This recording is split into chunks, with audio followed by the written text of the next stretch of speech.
Shalom saudara yang dikasihi Tuhan. Selamat pagi, senang dan bahagia karena masih bisa menyapa saudara di pagi yang indah ini.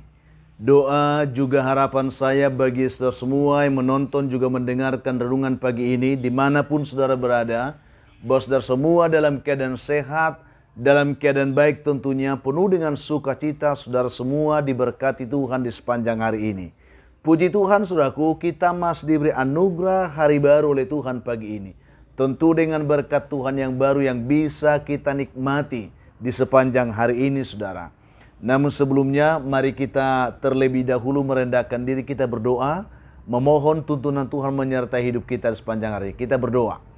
Bapa kami menaikkan syukur kepada Tuhan di pagi yang indah ini. Bersyukur untuk kebaikan Tuhan yang telah menyertai dan memimpin hidup kami sepanjang malam. Kami berdoa pagi ini, pimpinlah kami oleh Roh Kudus-Mu Tuhan, sehingga kami boleh berjalan dalam kemenangan Kristus di sepanjang hari ini. Dalam nama Yesus kami berdoa. Amin. Saudara yang dikasihi Tuhan, firman Tuhan yang menjadi dasar renungan kita pada pagi hari ini, saya siapkan satu bagian firman Tuhan yang terambil dari kitab Filipi pasal yang kedua ayat yang keempat saudara. Demikian bunyi firman Tuhan, saya akan bacakan ini untuk kita. Dan janganlah tiap-tiap orang hanya memperhatikan kepentingannya sendiri, tetapi kepentingan orang lain juga. Puji Tuhan saudara. Topik renungan kita pagi ini adalah jangan egois, belajarlah mengutamakan orang lain. Itu yang kita akan renungkan pada pagi hari ini. Puji Tuhan saudara, bahwa kisah di bawah ini yang saya angkat ini saudara, adalah kisah tentang masa kecil seorang bocah yang bernama Xi Jinping. Suatu hari saudara, Xi Jinping ini ia dites oleh bapaknya, di mana pada suatu pagi bapaknya memasak 2 mangkok bakmi.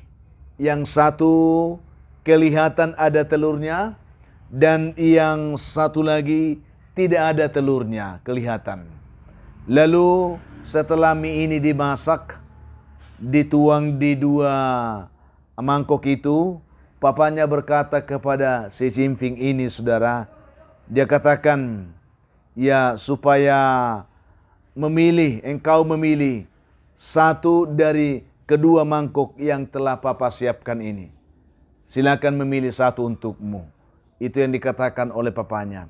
Langsung Xi Jinping ini saudara, ketika dia melihat bakmi yang ada telurnya itu, dan dengan senang hati ia langsung memilih bakmi yang ada telurnya itu, serta berkata kepada papanya, aku pilih yang ini Pak. Dengan begitu bangga dia mengambil mangkok bakmi yang ada telurnya itu. Dan setelah itu ia mulai memakannya dengan lahap. Mie-nya memang enak. Kemudian bapaknya juga mengambil bakmi yang tidak dipilih itu sebagai bagiannya dan memakannya juga. Tetapi ketika Xi Jinping melihat bapaknya sedang makan, ternyata saudara, di bawah mangkok bakmi itu ada 2 telur tersembunyi, tertutupi oleh mie itu. Sementara mangkok Xi Jinping dia hanya memiliki 1 telur. Hal itu membuat ia merasa kecewa karena pilihannya tersebut. Melihat kekecewaan anaknya itu, papanya pun langsung berkata kepadanya, anakku, yang kamu lihat itu belum tentu selalu sesuai dengan kenyataan yang kamu inginkan. Dan kamu jangan sekali-kali mengambil keuntungan dari orang lain. Pengalaman ini pelajaran penting bagimu anakku. Dia katakan. Mendengar itu, walaupun dalam hati yang kecewa, Xi Jinping pun menganggukkan kepalanya, tanda dia setuju dengan apa yang dikatakan oleh ayahnya. Besoknya lagi saudara, papanya kembali memasak 2 mangkok bakmi. Dan sama seperti kemarin, yang satu ada telurnya, yang satu tidak ada telurnya. Lalu berdasarkan pengalamannya hari kemarin itu, si Xingping itu pun ya melihat 2 mangkuk bakmi itu. Lalu papanya kembali berkata kepadanya, silakan pilih anakku, mana yang kamu suka dari kedua mangkuk bakmi ini. Lalu si Xingping pun langsung memilih bakmi yang tidak ada telurnya, saudara. Karena dia merasa kemarin aku pilih yang ada telurnya, ternyata yang tidak kelihatan telurnya ada 2 tersembunyi. Lalu dia langsung memakan bakmi itu. Diaduknya sampai ke bawah. Ya, dia sangat berharap bahwa dia akan mendapatkan 2 biji telur di bawah mie itu. Namun ternyata, saudara, telurnya tidak ada seperti yang dia inginkan. Melihat itu, si Xingping pun kembali kecewa pada saat itu. Melihat kekecewaan anaknya lagi, papanya itu pun langsung berkata lagi kepada anaknya. Dia katakan, anakku, kamu jangan selalu bergantung pada pengalaman. Karena kadang-kadang akan terjadi hal-hal di luar kebiasaan. Ini pelajaran, dia katakan. Jadi kamu harus siap menghadapi perubahan yang bisa terjadi setiap saat. Hal ini, izinkan ini menjadi pembelajaran yang sangat berharga lagi bagimu. Lalu saudara mendengar itu, si Xingping itu pun menganggukkan kepalanya, tanda bahwa dia memahami apa yang dimaksud oleh ayahnya. Lalu keesokan harinya, papanya kembali memasak 2 mangkuk bakmi lagi, saudara. 1 ada telurnya, yang 1 tidak ada telurnya. Lalu papanya berkata kepada anaknya itu, ayo, ya anakku, silakan pilih mana yang kamu mau dari kedua bakmi ini. Mendengar itu, saudara, si Xingping ini dia terdiam sejenak, dia membisu, lalu tiba-tiba dia berkata kepada ayahnya, sekarang papalah yang duluan memilih. Itu yang dikatakan, papa yang duluan memilih. Lalu saudaraku yang dikasihi Tuhan Yesus, mendengar itu, si papa pun tersenyum dan dia mengambil bakmi yang ada telurnya itu. Lalu si Xingping pun terpaksa mengambil bakmi yang tidak ada telurnya itu untuknya, dengan harap-harap dan cemas apakah dia masih kecewa dengan hal itu. Dalam hati ia berkata, waduh, ini tidak ada telurnya. Apakah aku akan kecewa untuk kesekian kalinya? Lalu saudaraku yang dikasihi Tuhan Yesus, lalu dia mulai mengaduk mie-nya sampai ke bawah. Dan ternyata, saudara, di bawah mie itu ada 2 telur yang tersembunyi, ditutupi oleh mie itu dan disengaja oleh ayahnya. Melihat hal itu, si Xingping itu pun sangat gembira hatinya. Dia senang karena pada akhirnya dia bisa mendapatkan apa yang diinginkan oleh hatinya, saudara. Melihat kegembiraan anaknya itu, papanya itu pun kembali berkata kepadanya, anakku, saat engkau mengutamakan orang lain untuk mendapatkan kebahagiaannya terlebih dahulu, yakinlah kamu anakku, kamu pun pasti akan mendapatkan kebahagiaan yang lebih daripada itu. Itu yang dikatakan oleh ayahnya. Lalu mendengar penjelasan ayahnya itu, saudara, si Xingping pun merasa senang. Dia berterima kasih kepada nasihat dan pembelajaran yang berharga yang diberikan oleh ayahnya kepadanya. Saudaraku yang dikasihi oleh Tuhan Yesus Kristus, ini hanya sebuah kisah bagi kita pada pagi hari ini. Saya tidak tahu, saudara, berapa banyak di antara kita yang mendengarkan renungan ini pagi ini yang sering berlaku egois terhadap orang lain yang ada di sekeliling kita. Tetapi tidakkah kita sadar, saudara, bahwa oleh karena sikap yang egois seperti itu, kita sering menjadi kecewa. Karena ternyata sikap egois itu tidak akan pernah membuat kita menjadi puas akan apapun yang kita capai dalam hidup ini. Itu yang harus kita pahami dari pelajaran ini. Dan pelajaran penting yang dapat kita peroleh dari renungan kita pada pagi hari ini, saudara, saya ingin mengatakan kepada kita, Janganlah menjadi pribadi yang egois. Tetapi belajarlah untuk selalu mau mengutamakan orang lain dalam kehidupan saudara.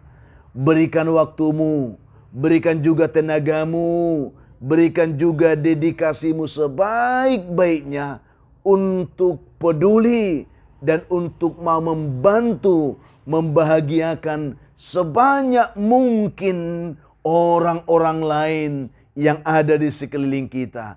Itu jauh lebih penting daripada hanya kita hidup egois dan mementingkan diri kita sendiri.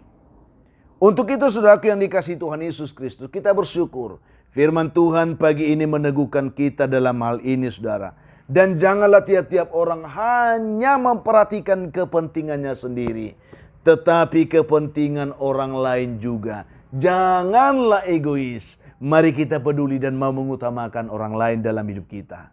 Saudara yang dikasihi Tuhan, Xi Jinping belajar banyak hal sejak hari itu.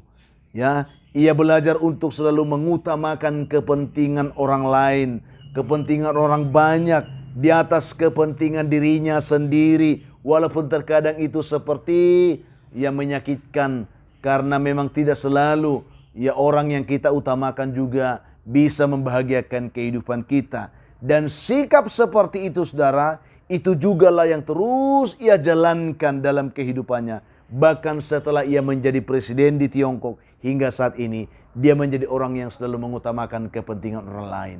Dia bukanlah pribadi yang egois lagi saudaraku. Oleh karena itu mari pagi ini kita ditolong Tuhan lewat kebenaran ini. Jangan egois saudaraku. Belajar memahami orang lain. Belajar menghargai orang lain. Belajar mengutamakan orang lain. Belajar untuk selalu mau membahagiakan orang lain. Maka kebahagiaan berikut akan melimpah juga dapat kita nikmati dalam kehidupan kita. Kiranya kebenaran ini saudara menuntun kehidupan kita menjadi pribadi yang tidak lagi egois pagi ini.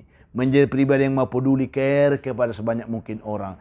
Menjadi pribadi yang juga mau memikirkan ya kepentingan hidup orang lain yang ada di sekeliling kita. Apakah itu pasangan kita, apakah itu anak-anak kita, saudara-saudara kita, orang-orang lain, rekan, dan juga orang yang Tuhan tempatkan di sekeliling kita. Mari kita menjadi orang yang peduli kepada mereka. Saudara yang dikasihi Tuhan, kiranya kebenaran ini menjadi berkat bagi kita. Tuhan memberkati dimanapun saudara mendengarkannya. Mari kita berdoa untuk memohon kekuatan Tuhan supaya kita mampu melakukan kebenaran. Kita berdoa. Bapa kami menaikkan syukur kepadamu untuk kebenaran firman yang kami terima pagi ini. Berkatilah setiap umat Tuhan yang mendengarkannya. Ajar supaya kami menjadi pribadi-pribadi yang mau care, peduli kepada orang lain. Bukan menjadi pribadi yang egois dan hanya mementingkan kepentingan diri sendiri. Berkati umat Tuhan dimanapun yang lemah dikuatkan Tuhan, yang jatuh Tuhan angkat, yang putus asa beri harapan, yang berduka dihiburkan oleh Tuhan, yang berbeban berat diberikan kelegaan oleh Tuhan. Hamba terus mau berdoa untuk jemaat Tuhan umat-Mu yang sedang bergumul karena sakit penyakit, baik di rumah maupun di rumah sakit. Tuhan Yesus yang baik, ulurkanlah tangan-Mu, jamalah mereka Tuhan, lawat, pulihkan dan sembuhkan mereka semua dalam nama Tuhan Yesus. Itulah harapan kami pagi ini. Hamba juga terus berdoa untuk umat Tuhan, anak-anak-Mu yang sedang bergumul untuk mendapat pekerjaan hari ini. Berkati mereka dan bukakan lapangan pekerjaan yang baik. Yang mengharapkan jodohnya diberkati oleh Tuhan. Yang mengharapkan keturunan dalam rumah tangga umat-Mu hari ini. Biarlah Tuhan memberkati bibit dan buah kandungan mereka. Tuntun, jaga, lindungi dimanapun mereka berada. Hamba terus doakan anak-anak kami dalam perguruan pendidikan mereka. Mulai dari TK sampai perguruan tinggi. Biarlah mereka tetap diberikan kemampuan belajar yang baik, semangat belajar yang baik untuk menggapai semua impian dan cita-cita mereka. Ada juga anak-anak Tuhan yang pagi ini bersuka cita karena mereka berulang tahun. Penuhkanlah sukacita mereka Tuhan. Biarlah mereka boleh merasakan dan menikmati kebaikan-Mu atas hidup mereka hari ini. Ajar mereka bersyukur karena itu anugerah Tuhan atas hidup mereka. Ada begitu banyak juga umat Tuhan pagi ini yang mendengarkan renungan ini. Mereka sedang terbelenggu oleh beban hidup dan persoalan hidup yang sulit dan yang berat. Bahkan oleh kuasa setan dan kuasa gelap. Tetapi biarlah anugerah Tuhan menjamah mereka. Ketika mereka mendengarkan renungan doa ini. Ulurkan tangan-Mu. Jamah mereka. Lawat, pulihkan, bebaskan dan berkati. Dalam nama Tuhan Yesus kami mengucap syukur. Amin. Saudara yang dikasihi Tuhan. Apapun keadaan hidup yang saudara hadapi di hari ini. Tetap semangat saudara. Jadi kuat dalam Tuhan. Jangan menyerah, tetap bersuka cita dan mengucap syukur atas segala sesuatu. Itu pasti dikehendaki Tuhan dari hidup saudara di hari ini. Kalau saudara mempunyai beban, pergumulan hidup yang berat dan saudara memang rindu didoakan, hubungi kami saudaraku di nomor telepon yang tertera di layar saudara. Kami siap membantu mendukung saudara dalam doa. Itu komitmen kami. Kalau saudara juga berharap renungan ini selalu ada menyapa saudara setiap pagi, bantu kami saudaraku dalam pengembangannya. Dengan selalu mau membagikan renungan ini kepada sebanyak mungkin orang. Kalau saudara diberkati lewat renungan ini, biarlah saudara juga boleh menjadi saudara berkat. Berikan juga komentar yang baik di link YouTube kami, ya. Juga tombol subscribe, saudara bisa tekan, juga tombol like sebagai bentuk dukungan saudara untuk pengembangan pelayanan ini. Itu yang kami harapkan. Di sini juga kami tetap memberitahukan, kami juga telah membukukan renungan ini dalam sebuah buku renungan inspirasi. Harapan kami, buku ini dapat memberkati saudara setiap hari. Ketika saudara membacanya, Tuhan akan memberkati saudara. Jika saudara menginginkan buku ini, bisa menghubungi kami saudara. Kami akan memberikan informasi tentang bagaimana cara mendapatkan buku ini. Akhirnya saya Pendeta Linti Dongoran, Pendeta di GKP Jemaat Khusus Soresa Medan menyampaikan sampai jumpa saudaraku di kesempatan lain tentunya. Tuhan Yesus memberkati kehidupan saudara di hari ini. Shalom.